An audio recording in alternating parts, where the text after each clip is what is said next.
Berikutnya Bapak Ibu, sesuai dengan rangkaian acara dan juga agenda, kita akan langsung masuk kepada sesi diskusi panel, di mana kita akan mengikuti pemaparan masing-masing narasumber yang nanti akan saya undang langsung naik ke atas panggung. Untuk itu langsung saja saya akan undang untuk naik ke atas panggung narasumber yang sudah hadir bersama dengan kita semua di sini. Mohon bergabung Ibu Dian Siswarini selaku Presiden Director dan CEO XL Axiata.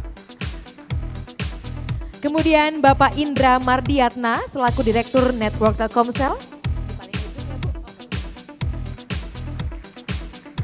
Dan Bapak Muhammad Dhani Buldansyah selaku Director and Chief Business Officer Indosat Ooredoo Hutchison.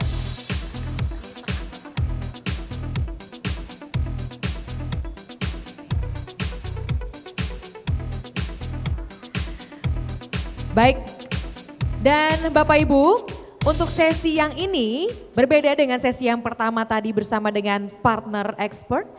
Sesi yang kali ini kita tentu saja memiliki tema besar yaitu sama, Big Problems, Smart Solutions, Can AI Deliver? Kita akan mendengarkan pemaparan dari masing-masing narasumber, kurang lebih waktunya 10 menit. Di sini ada timer Bapak Ibu yang bisa Bapak Ibu cek dan juga ada layar untuk bisa mirroring dan juga melihat materi yang sedang Bapak Ibu jelaskan.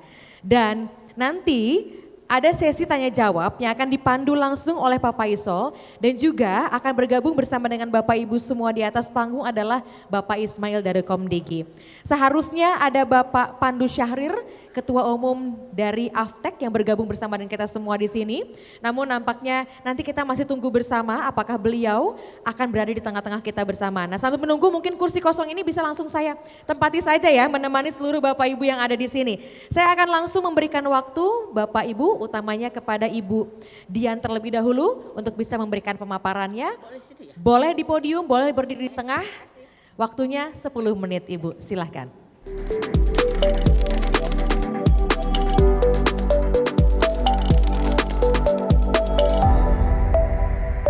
Assalamualaikum warahmatullahi wabarakatuh. Semangat pagi. Pertama saya ucapkan terima kasih kepada Lintas yang sudah menyelenggarakan acara yang luar biasa ya, yang tadi kata Pak Paisol ini convergence ya, jadi antara olahraga, kemudian wellness dan juga teknologi luar biasa. Nah ini sudah yang ketiga kalinya ya, tahun ketiga saya diundang dan datang hadir di acara Lintas Solution Day dan memberikan sharing ya. Jadi sudah 3 kali nih Pak Paisol ya. Jadi saya datang 3 kali ini bukan gara-gara Paisol ini soleh dan baik hati, tapi memang karena acara Lintas Solution Day itu selalu temanya itu relevan, temanya yang up to date, yang memang yang istilahnya yang selalu sedang kita bicarakan gitu ya. Jadi up to date termasuk yang untuk kali ini adalah mengenai AI. Di AI ini memang yang sekarang merupakan buzzword dibicarakan di mana-mana dan menjadi tentunya fokus kita semua. Oke, slide yang pertama silahkan. Jadi kalau kita lihat ya AI salah satu teknologi baru dan semua teknologi sebetulnya yang akan kita adopsi tentu bukan karena teknologi baru ini merupakan sesuatu yang fancy atau yang hebat yang kalau kita tidak adopsi itu jadinya kita ketinggalan atau gara-gara FOMO gitu ya. Tapi teknologi ini harus menjawab challenge yang sedang kita hadapi ya. Kalau kita lihat sekarang dunia telekomunikasi itu boleh dibilang kita mempunyai beberapa challenges, tapi diantaranya adalah yang pertama adalah demand ya, karena kita lihat bahwa demand atau kebutuhan dari masyarakat terhadap telekomunikasi itu makin lama makin meninggi dan makin kompleks ya. Jadi bagaimana supaya kita bisa menjawab requirement atau demand dari customer tersebut dan kita sebagai operator bisa tetap relevan terhadap keinginan dari para pelanggan. Oke, yang pertama itu demand, kemudian yang kedua complexity. Tadi juga ini sudah di touch oleh Pak Ismail ya, bahwa kita sekarang dunia ini makin lama makin kompleks. Di operation network kita juga sekarang ini kita punya beberapa layer teknologi ya, 2G, 3G, 4G, 5G yang memberikan kompleksitas yang luar biasa di dalam kita mengoperasikan network. Kemudian juga kita sekarang di zamannya convergence ya, jadi tipe dari service kita juga berbagai macam ya, bukan saja mobile saja sekarang, tetapi juga ada fix, di atasnya ada fix wireless dan sebagainya. Kemudian yang ketiga ya, problem yang harus kita address dengan AI adalah masalah sustainability. Jadi kalau di dunia telekomunikasi ini sudah santer ya, maksudnya sudah kita understand bersama bahwa problem utamanya adalah masalah capex yang tinggi yang nggak bisa berhenti ya. Jadi kalau telco itu berhenti berinvestasi artinya kita killing us softly. Capex demand yang tinggi, kemudian juga OPEX yang tinggi, dan juga ada kebutuhan bagaimana kita supaya bisa mempunyai green operation ya. Jadi tiga ini yang kita harus address dengan adanya AI.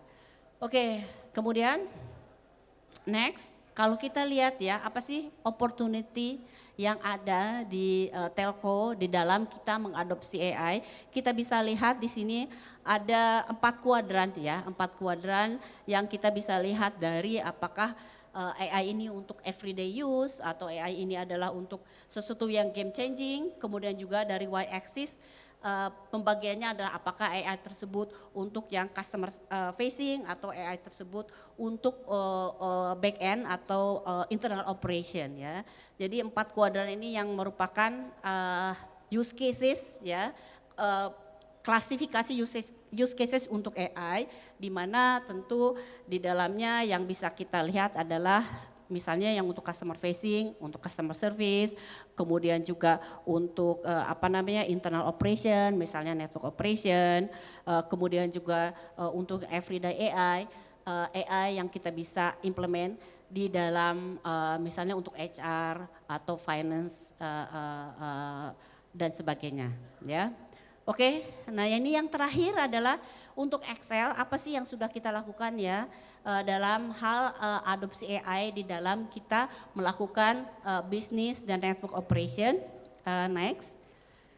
Jadi kalau untuk Excel kita dalam mengimplementasi AI melihat dari 2 sisi ya.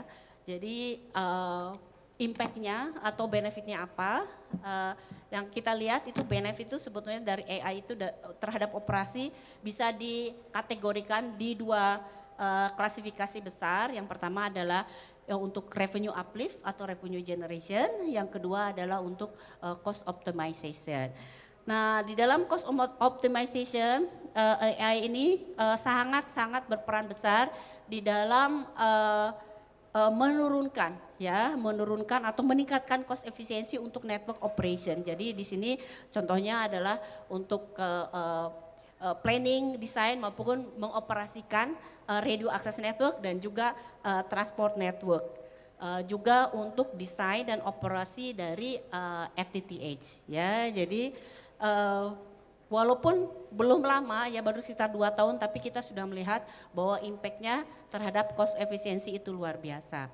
Kemudian juga di dalam hal untuk customer experience, nah untuk customer experience ini sudah didapatkan, sudah terlihat beberapa impact-nya ya, impact positifnya yaitu adalah satisfaction ya, customer satisfaction yang lebih meningkat. Kemudian juga untuk komersial ya, distribution, yang kita sudah lakukan adalah bagaimana supaya untuk distribusi terutama untuk para canvasser, bagaimana mereka bisa mendapatkan rute ya, rute untuk mendatangi retail outlet itu sehingga setiap harinya jalur mereka itu lebih efektif, kemudian juga tentunya penjualannya juga bisa lebih meningkat. Di sisi lain yang untuk internal operation yang kita dapatkan adalah dari HR ya. Jadi untuk HR ini baik itu dari sisi employee onboarding atau pemilihan employee, kemudian juga untuk employee promotion, untuk selection, talent management dan sebagainya. Kalau kita lihat dari beberapa use cases ini memang ada yang secara langsung memberikan impact, jadinya udah kita nggak perlu lagi convince our CFO untuk melakukan atau memberikan investasi untuk AI, tapi ada beberapa use cases yang memerlukan waktu lebih lama, ya, memerlukan lebih lama dan ini memerlukan business case untuk kita bisa mengkonvince gitu ya bahwa ROI-nya ini nanti adalah positif, ya. Kemudian hal lain yang juga menurut saya yang paling penting adalah dari segi human resources ya atau HR, karena dari sisi human resources ini yang akan menentukan berhasil atau tidaknya adopsi dari AI di perusahaan kami. Ya, jadi AI ini merupakan everybody business sehingga setiap karyawan kami baik itu mulai dari CEO sampai ke bawah itu harus mempunyai pengertian maupun skill dan knowledge yang mumpuni untuk mendapatkan atau untuk mengadopsi AI. Dan tentu saja untuk HR ini yang harus kita address adalah relaktansi dari karyawan untuk mengadres concern mereka. Apakah nanti AI ini akan menyebabkan misalnya pengurangan pegawai ataupun menyebabkan hilangnya pekerjaan mereka dan sebagainya. Dan hal tersebut yang harus kita address. Hal lain yang menurut saya juga yang perlu diadres adalah mengenai security, ya, mengenai security karena AI ini kan merupakan sesuatu yang mengolah data yang besar sehingga mengenai data privacy dan sebagainya juga harus menjadi perhatian kita semua. Mungkin itu saja dari saya sharing mengenai adopsi AI di industri maupun di XL. Sekali lagi terima kasih atas undangannya. Jadi saya rasa Pak Faisal 3 kali cukup ya, mungkin tahun depan nggak dapat undangan lagi saya. Ya. Jadi sekian saya, wassalamualaikum warahmatullahi wabarakatuh. Waalaikumsalam warahmatullahi wabarakatuh. Terima kasih Ibu Dian atas 10 menit pemaparan materinya. Mungkin nanti akan didalami bersama dengan Pak Faisal dan juga seluruh audiens di sini terkait dengan apa yang tadi dijelaskan oleh Ibu, bagaimana XL Axiata mengadopsi AI dan harus digarisbawahi bahwa teknologi itu memang harus menjawab tantangan yang ada.